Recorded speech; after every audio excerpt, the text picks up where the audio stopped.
అందరికీ నమస్కారం. రోజుకో పద్యం వేమన శతకం ఈ సిరీస్లో ఈరోజు వేమన పద్యం. అదిమి మనసు నిలిపి ఆనంద కేళిలో బ్రహ్మమయుడు ముక్తి బడయగోరు జవ్వరుచుల చేత జీవుండు చెడునయా విశ్వదాభిరామ వినురవేమ. దీని అర్థం ఏంటంటే, మనసుని పరబ్రహ్మలో నిలిపి ఆధ్యాత్మిక ఆనందంలో లీనమైతేనే ముక్తి లభిస్తుంది.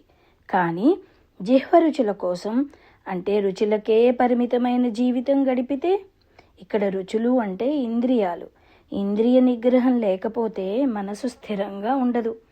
మనసు స్థిరంగా లేకపోతే మనిషి చెడుదారిలో పడతాడు అని వేమన గారు మనకి బోధిస్తున్నారు. ఇంద్రియాసక్తిలో మునిగితే జీవితం ఒక బంధనం.